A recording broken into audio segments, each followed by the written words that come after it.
여러분 안녕하세요. 광주교육대학교 교육학과 교수 박남기입니다. 이 시간은 제 책 실력의 배신 제4장 실력주의 사회 모형의 마지막 강의입니다. 실력주의 모형을 제가 4개로 나누어서 강의를 하고 있었는데요. 앞에 1, 2, 3 부분은 들어보시면 되고요. 이제 마지막 4번째 부분입니다. 그래서 네 번째 부분에서는 이제 신실력주의 사회 구축을 위한 교육의 방향과 역할에 대해서 얘기를 하겠습니다. 이 부분은 이렇게 길지 않게 진행이 됩니다. 지금 여기에서 이제 여러분들 이 내용에서 보시는 것처럼 신실력주의 사회를 구축하고자 할 때 장애 요인이 뭐라고 그랬죠? 신실력주의 사회를 구축하고자 할 때 가장 큰 장애가 바로 부자들의 반발이다. 이렇게 얘기를 했었습니다. 누가 자기가 열심히 노력해서 번 돈을 내놓고 싶겠어요. 그래서 결국은 그것이 노력으로만 이루어진 게 아니라는 것을 깨닫도록 해야 된다. 그래서 코틀러는 부자들의 반발을 극복하기 위해서 이들을 꾸준히 설득해야 된다. 이렇게 주장을 하고 있습니다. 근데 이 산충부를 이렇게 설득해가지고 별로 효과가 없어요. 잘 안 받아들여져요. 제가 제시한 방안이 바로 더 효과적인 것은 교육을 통해서 미래 부자들을 미리 설득하는 거다. 이렇게 얘기를 합니다. 그러니까 미래 부자들을 미리 설득한다는 말은 지금 현재 초등학교 교실에 중고등학교 교실에 앉아있는 이 아이들은 미래 엄청난 부자가 될 가능성은 있지만 누가 될지 몰라요.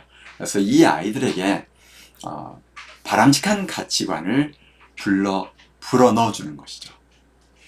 다시 말하면 미래 시민이 바람직한 가치관을 갖는다. 뭐예요? 하나는 실력주의 사회에 대한 신화를 타파하라. 그러니까 네가 우리 사회 뭐예요? 지금 실력주의 사회가 아니다. 뭐 노력을 통해서 얻어지는 것처럼 얘기를 하는데 봤더니 그 개인의 실력 형성에 있어서 개인의 순수한 노력이 차지하는 비중은 우리 생각보다 훨씬 더 작더라. 이런 것들에 대한 이해를 시켜주는 것. 뭐 이런 것들이 이제 미래 시민을 설득할 수 있는 하나의 근거가 되겠죠. 근데 이제 여기에서 이 제시된 방안들은 부유층과 기득권층이 얻은 과실을 재분배하도록 하는 거였잖아요. 그동안에. 근데 이들의 저항을 어떻게 극복할 거냐. 그래서 경제학자들이 이들을 설득하기 위해서 제시하는 논리는 재분배하는 것이 그들에게도 경제적으로 득이 된다. 이렇게 얘기하는데 저는 거기에 찬성하기가 어렵습니다. 그걸 내 돈을 일단 내가지고 그게 장기적으로 득이 된다고 하지만 우선 내 눈앞에서 내 눈앞의 손실이 미래 수익보다 훨씬 더 크게 느껴지는 게 인간의 본성입니다. 따라서 그러한 방식은 조금 효과를 거두기가 어려울 것 같다. 이런 생각을 교육학자인 저로서는 하게 됩니다. 따라서 신실력주의 사회 구축을 위해서 교육이 할 수 있는 바, 이걸 여기서 제가 찾고자 하는데요. 이 신실력주의 교육 모형도 결국은 실력주의 사회에 마찬가지로 개인이 자신의 실력을 최대한 기르도록 독려하는 것, 이건 실력주의 사회 교육과 차이가 없습니다. 그래서 그렇게 하려면 이거 너무 애들이 부담스러우니까 뭐 쉬운 수능을 하자랄지, 객관적인 인재를 뽑아야 되니까 뭐 이렇게 주관식 문제를 못 내게 하고 논술은 못 보게 하고 뭐 이런 거랄지, 이런 것들은 제가 주창하는 신실력주의 사회 모델과도 거리가 멉니다. 실력주의 사회 모델과도 거리가 멀고요. 그래서 미래 사회가 필요로 하는 인재상, 그다음에 더불어 사는 인재상을 명확히 먼저 설정을 해야겠죠. 우리 사회가 필요로 하는 그 인간상과 인재상이 있을 거 아니에요. 이 신실력주의 사회를 살아가는 인간상은 이러이러한 거고, 그들이 인재로서 이러한 역량을 갖춰야 된다. 그리고 그게 맞춰서 학생들이 자신의 잠재력을 꽃피워서 보람을 느끼고 살아가도록 최대한 이끌어주는 것이 이제 우리 사회가 해야 될 거고 교육이 나가야 될 방향이죠. 이 실력주의 교육 모형도 더불어 사는 인간을 기르기 위해서 노력을 기울이지 않은 것은 아니에요. 이 실력주의 사회에서도 바로 그러한 인간을 기르기 위해서 노력을 했어요. 그런데 실력주의 사회 구조하고 이러한 추구가 조화를 이루지 못했어요. 그래서 목적을 달성하지 못한 거죠. 이 목적이 달성하도록 하려면 신실력주의 사회를 만들기 위해서 사회적 노력을 해야겠죠. 이것과 더불어서 학교 차원에서도 신실력주의 사회 모형에 적합한 사회 구성원을 배출해 줘야 합니다. 그래야 우리가 생각하는 그러한 인간을 길러내고 그러한 이상적인 사회를 만들어낼 수가 있는 것이죠. 근데 우리가 단기적으로 교육계획안을 마련할 때요, 우리 사회가 실력주의 사회이기 때문에 나타나는 문제, 또 교육이 잘못돼서 나타나는 문제를 이렇게 구분을 해줘야 합니다. 그리고 타당한 정책을 마련해야 되죠. 근데 원인이 교육이 아닌데 실력주의 사회가 원인임에도 불구하고 교육 정책을 통해서 해결하게 하면은 어떻게 된다고 그랬어요? 성과는 없고 부작용만 더 커진다. 이게 늘 제가 주장하던 바입니다. 그러면 이 실력주의 사회 그림자를 옅게 하기 위해서 교육이 할 수 있는 바는 뭘까? 이게 이제 하나 뭐였어요? 마이클 영은 실력주의 사회 그림자로 하층민을 대변할 사람들이 없다. 왜냐하면 early adoption, 조기 입양이라고 그랬잖아요. 가난한 집, 사회 하층 사람들을 상층부에서 능력이 뛰어나면 어린 시절부터 미리 데려다 교육을 시켜서 상층부로 보낸다는 거죠. 그러면 하층부에 뛰어났던 그들이 상층부로 감으로 해서 더 이상 하층부를 대변하지 않기 때문에 하층을 대변할 사람들이 없어지는 것이 실력주의 사회의 문제점으로 그림자로 얘기가 되었었습니다. 그렇다면 그 그림자를 옅게 하는 길이 교육 안에 또 있어요. 우리가 그 부분에 초점을 둬야 되죠. 그러니까 실력을 인정받아서 상층으로 갔다 하더라도 하층을 대변하게 하고 하층 사람을 위해서 살게 할 수 있도록, 살 수 있도록 우리가 교육을 시키는 게 중요합니다. 여러분 인류 4대 성인 알죠? 뭐예요? 부처님, 왕자로 태어나서 부족함이 없지만 세상 사람들의 고통을 구제하기 위해서 평생을 살았잖아요. 세습 시기의 지도자, 마이클 영의 관점에서 보면 이들은 약간의 죄의식이 있었어요. 왜냐하면 이게 내 노력으로 이루어진 게 아니었잖아요.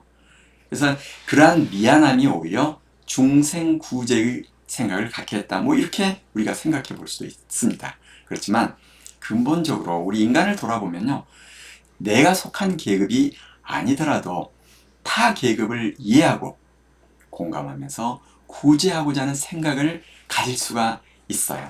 그게 우리 인간 안에 들어있는 특성입니다. 그래서 그러한 특성을 우리 인간이 가지고 있기 때문에 그 부분을 교육을 한다면 우리는 그러한 세계를 만들어낼 수가 있는 것이죠.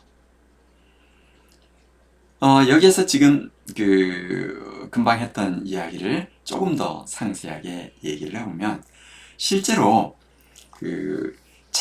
이제 계층과 무관하게 이제 타계급을 위해서 그들을 공감하고 구제하기 위해서 노력하는 사람들이 되게 있잖아요.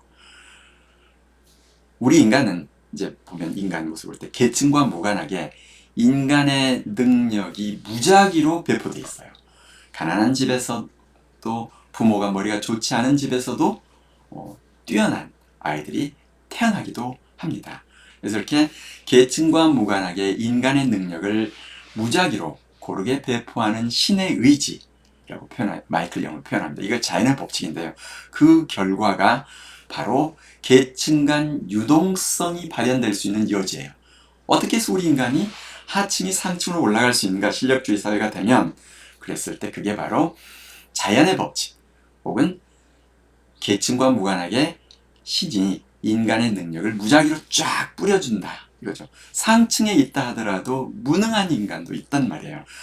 뛰어난 부모 밑에서도 그러한 무능한 아이가 태어나기도 합니다. 그러면 실력주의 사회에서는 계층이 바뀌게 되겠죠. 이제 이게 바로 그 부분인데, 한편으로 타인과 공감할 수 있고 자기가 속한 계층과 한계를 벗어나서 스스로 자유롭게 할 수 있는 인간 해방 교육의 가능성이 있어요. 그죠? 우리는 우리 인간을 스스로 해방할 수 있는 그런 교육도 가능하단 말이죠. 이걸로 인해서 우리 인간 사회가 지금까지 명맥을 이어오고 있는 것입니다. 근데 최근에 들어가면서 우리는 그러한 가능성을 스스로 망각해가고 있는 것은 아닌가 이런 생각이 듭니다. 그리고 학교에서도 그 가능성 개발에 소홀히 하고 있습니다.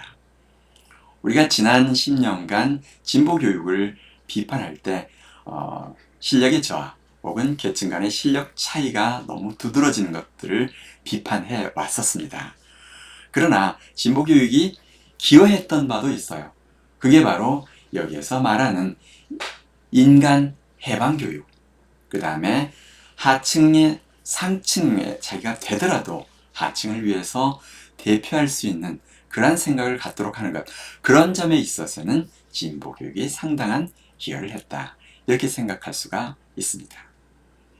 이제 우리 인간이 경쟁의 함정에서 벗어나서 경쟁의 필요성과 효과는 인식하고 유지할 필요가 있습니다. 꼭 경쟁이, 진보교육의 문제는 그거였죠. 경쟁을 악으로 간주하고 경쟁하지 않는 사회, 경쟁하지 않는 학교를 얘기했는데 그러하지 않습니다. 제가 첫 부분에서 얘기했죠.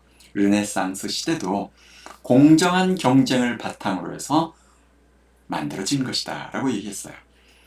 따라서 우리가 이 경쟁의 필요성과 효과는 인식하고 유지를 해야 되지만 그 안에서 사회적 책무성을 느끼는 사람, 더 나은 사회를 만들기 위해서 애쓰는 글로벌 시민이 되도록 되는 그러한 역량을 갖춘 사람을 길러내는 그러한 교육력을 갖춰주는 것, 그게 오늘의 우리가 지향해야 할 바다, 이렇게 얘기할 수가 있습니다.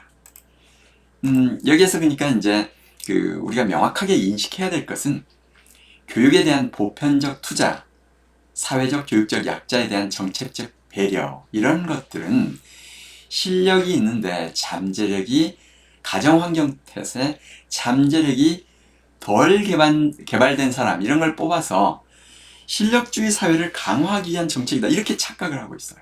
근데 그게 아니라고 그랬죠.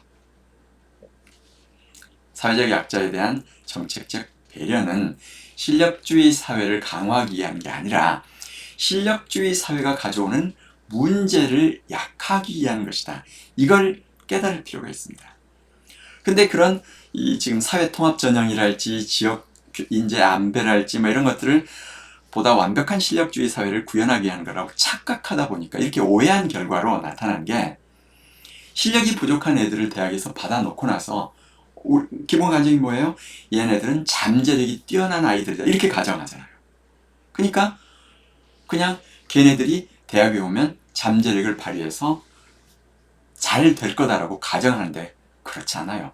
그냥 방치하게 되면요, 상당수는 도태하거나 아니면 어려움을 겪고 끝내 제대로 졸업하지 못하게 되는, 아니면 따라간다 하더라도 너무너무 고통스러워하는 것을 볼 수가 있습니다. 대학은 그러한 관점이 아니라 얘네들은 잠재력이 덜 개발된 집단의 가능성도 일부 있기는 하지만 어떻든 현재로서는 그걸 갖추지 못하고 있는 아이들입니다. 따라서 이 사회적 약자를 받아들였으면 대학에서는 그들이 다른 아이들과 같은 수준이 될 수 있도록 수학능력 보완 프로그램을 운영해 줘야 됩니다. 그리고 그들을 특별히 지도할 수 있는 교수, 직원을 배정해서 대학 생활에 적응할 수 있도록 도와주고 진로 지도도 도와줘야 합니다. 그리고 사회 고급 문화를 향유할 기회가 없었다면, 명문대학의 경우에 그들이 사회 상층부로 진입한다고 본다면 고급 문화를 향유할 수 있는 기회도 제공해 주는 게 정말 필요하겠죠. 대학에서 그러한 역할을 할 때 그들은 이 명문대 입학한 후에도 그 안에서 제대로 성장해서 나중에 사회 인사가 될 거고요. 근데 그때 뽑을 때 제가 자꾸 강조하지만 뭘 봐야 된다고요? 이들이 정말 우리가 꿈꾸는 신실력주의 사회를 만들 수 있는 그런 역량을 갖춘 인재인가, 잠재력을 갖춘 인재, 이건 정말 봐줘야 된다. 그렇지 않으면 개천용이 승천을 했는데 비를 안 내려줘요. 오히려 개천의 물만 다 빨아먹고 가면 세상은 황폐화되겠죠. 제가 꿈꾸는 세상은 개천용이 많은 세상이 아니라 승천한 용이 비를 내리는 세상이다. 그렇게 제가 얘기를 하고 있습니다. 이 부분은 제가 지금 써놓은 칼럼을 하나 잠깐 여러분과 같이 한번 볼까요? 여기 보면 비 내리는 용, 이 블로그를 보여드리면서 가겠습니다. 지금 이렇게 해서 찾아보면요, 제가 써놓은 칼럼입니다. 비 내리게 하는 개천용, 이렇게 제가 이 블로그 글을 써놨는데요. 우리가 여기에 이런 표현을 써놓고 있습니다. 설령 개천용이 늘더라도 승천 후에 물을 모두 제 뱃속에 가둬두고만 있다면 사회적으로 무슨 의미가 있겠는가? 이제 우리 사회가 화두로 삼아야 할 것은 제 뱃속을 채우는 개천용을 늘리는 것이 아니라 승천하면 비를 내려 세상을 비옥하게 만드는 비 내리는 용을 늘리는 것이다. 이렇게 얘기를 하고 있습니다. 이 말을 오해해서는 안 됩니다. 개천용은 제 뱃속을 채운다는 의미가 아니고요. 개천용을 승천시키더라도 이들이 비 내리는 용으로서의 역량을 갖추도록 기르고 갖췄는지를 함께 따져봐 줘야 한다. 이게 제가 주창하는 바입니다. 여러분들이 이 내용을 좀 더 상세히 한번 봐주실 것을 부탁을 드립니다. 그리고 그러한 학생들을 대학에 받았으면, 즉 이제 사회통합전형이라고 이제 이름이 바꿔졌으니까 이 사회통합전형 학생들을 받았으면 대학에서 특별 지도를 할 뿐만 아니라 사회에 나가기 위해서 직장을 구할 때도 특별한 배려를 해 주어야 합니다. 이렇게 보다 적극적으로 보완책을 마련을 하는 게 필요합니다. 신실력주의 사회는 그 혜택을 이러한 개인들만이 보는 것이 아니라 사회가 공유하는 그러한 사회, 이게 신실력주의 사회가 나가야 될 방향이다. 그러면 여러분들께서는 제가 지향하는 신실력주의 사회를 하기 위해서 학교와 교육은 무엇을 어떻게 해야 될 건가? 인재를 선발할 때 어떤 것을 중요한 기준으로 봐야 할 것인가? 이것들을 생각할 수 있을 것입니다. 근데 우리 사회의 리더를 길러내는 대학에서 그러한 신실력주의 사회에 적합한 인재상, 즉 리더가 되었을 때 비를 내리는 용이 되는 역량을 갖추고 있고 그러한 의지를 가지고 있는 그런 심성을 가진 존재인지, 그리고 실제로 그러한 삶을 고등학교 때까지 살아왔는지, 이런 걸 보지 않은 채 단순하게 소위 말하는 실력만 본 결과 상당수가 괴물이 되어가는 것을 볼 수가 있습니다. 그렇다면 앞으로 신실력주의 사회를 구축하기 위해서는 학생들을 선발할 때, 특히 리더를 길러내는 대학에서는 그들이 신실력주의 사회에 적합한 인재인가, 즉 이 공동체로서, 공동체 리더로서 희생과 헌신과 봉사를 하는 역량을 갖춘 그러한 생각을 갖춘 인재인지 인간인지, 이것들을 잘 따지면서 우리가 그들을 받아들여야 할 것입니다. 그럴 때 우리 사회는 우리가 꿈꾸는 보다 아름다운 사회가 되지 않을까, 이렇게 생각을 합니다. 이상으로 이제 여러분들하고 전체 이 4개의 영역을 4번의 강의를 다 했습니다. 마지막으로 간단히 살펴보면 이 제4장 신실력주의 사회 모형에서는 모형의 개요를 설명했고요. 추구하는 이념, 그것은 결국 개인과 사회의 행복도를 증진하는 것이다 얘기했고, 이 신실력주의 사회가 지향하는 체제, 그 다음에 정치 지향은 무엇인지, 그 다음에 이 경제체제는 무엇인지, 마지막으로 그러한 사회를 만들기 위해서 교육이 할 수 있는 것은 뭐고 어디로 가야 할 것인지를 간략하게 제시를 했습니다. 이 신실력주의 사회에서 교육의 모형은 또 다른 장에서 보다 상세하게 다루게 될 것입니다. 자, 그러면 여러분 다른 강의에서 이어서 또 만나도록 하겠습니다. 고맙습니다.